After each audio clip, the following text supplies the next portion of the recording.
ఒక ఉద్యోగి తన జీవితమంతా కష్టపడి పనిచేసి వృద్ధాప్యంలో ప్రశాంతంగా గడపాలని కోరుకుంటాడు. అలాంటి సమయంలో వారికి అందాల్సిన పెన్షన్ మరియు ఇతర ఆర్థిక ప్రయోజనాల విషయంలో సుప్రీంకోర్టు ఒక చారిత్రాత్మక మరియు సంచలనాత్మక తీర్పును వెలువరించింది. పెన్షనర్ల హక్కులను కాపాడుతూ గతంలో హైకోర్టు ఇచ్చిన తీర్పును రద్దు చేస్తూ అత్యున్నత న్యాయస్థానం తీసుకున్న ఈ నిర్ణయం దేశవ్యాప్తంగా చర్చనీయాంశంగా మారింది. ఉద్యోగుల పదవి విరమణ తర్వాత వారిపై జరిపే విచారణల విషయంలో సుప్రీంకోర్టు అత్యంత కీలకమైన మార్గదర్శకాలను ఈ సందర్భంగా జారీ చేసింది. ఈ కేసు యొక్క పూర్తి వివరాలను నేపథ్యాన్ని పరిశీలిస్తే, మహారాష్ట్ర స్టేట్ వేర్ హౌసింగ్ కార్పొరేషన్లో స్టోరేజ్ సూపరింటెండెంట్ గా విధులు నిర్వర్తించిన ఒక ఉద్యోగి 2008 సంవత్సరంలో తన సుదీర్ఘ సర్వీసును ముగించుకొని గౌరవప్రదంగా పదవి విరమణ పొందారు. సాధారణంగా ఒక ఉద్యోగి రిటైర్డ్ అయిన తర్వాత ఆ సంస్థతో సంబంధాలు ముగిసిపోతాయి. అయితే ఆయన రిటైర్డ్ అయిన దాదాపు 1 సంవత్సరం తర్వాత, అంటే 2009 సంవత్సరంలో సదరు కార్పొరేషన్ యాజమాన్యం ఒక వింత నిర్ణయం తీసుకుంది. గతంలో సంస్థకు జరిగిన కొన్ని ఆర్థిక నష్టాలకు ఆ ఉద్యోగి బాధ్యతుడంటూ అతనిపై కొత్తగా విచారణ ప్రారంభించింది. కేవలం విచారణ మొదలు పెట్టడమే కాకుండా ఒక వ్యక్తికి అత్యంత అవసరమైన గ్రాట్యుటీ మరియు ప్రోవిడెంట్ ఫండ్ పిఎఫ్ వంటి కీలకమైన ఆర్థిక ప్రయోజనాలను నిలిపివేసింది. ఇది ఆ రిటైర్డ్ ఉద్యోగిని మానసికంగా మరియు ఆర్థికంగా తీవ్ర ఇబ్బందులకు గురి చేసింది. తనకు జరిగిన ఈ అన్యాయంపై మరియు నిలిపివేసిన నిధులపై ఆ బాధితుడు ముందుగా బాంబే హైకోర్టును ఆశ్రయించాడు. అయితే అక్కడ ఆయనకు ఆశించిన న్యాయం జరగలేదు. హైకోర్టు కార్పొరేషన్ తీసుకున్న నిర్ణయాన్ని సమర్థిస్తూ వారికి అనుకూలంగా తీర్పు ఇచ్చింది.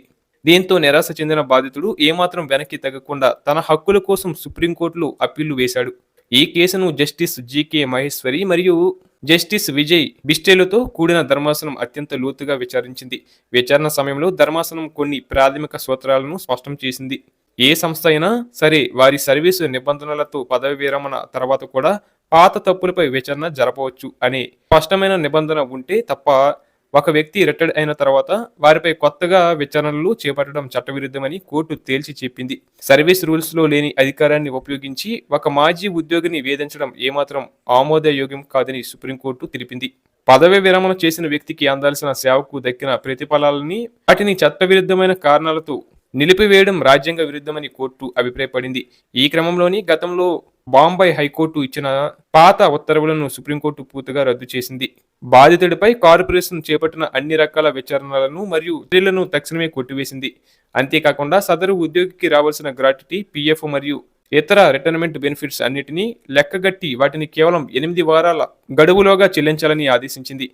కేవలం అసలు మొత్తాన్ని చెల్లిస్తే సరిపోదని, ఇన్నాళ్లు ఆ నిధులను నిలిపివేసినందుకు గాను వాటికి తగిన వడ్డీని కూడా కలిపి ఇవ్వాలని కార్పొరేషన్ను సుప్రీంకోర్టు ఆదేశించింది.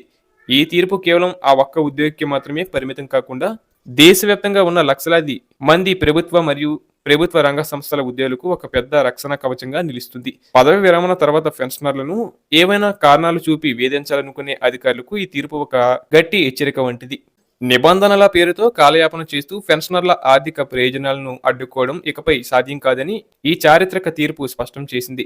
పెన్షన్ మరియు ఇతర ప్రయోజనాల కోసం ఏళ్ల తరబడి వేచి చూస్తున్న ఎంతో మందికి సుప్రీంకోర్టు ఇచ్చిన ఈ నిర్ణయం గొప్ప ఊరటనిస్తుంది మరియు న్యాయ వ్యవస్థపై నమ్మకాన్ని మరింత పెంచుతుంది.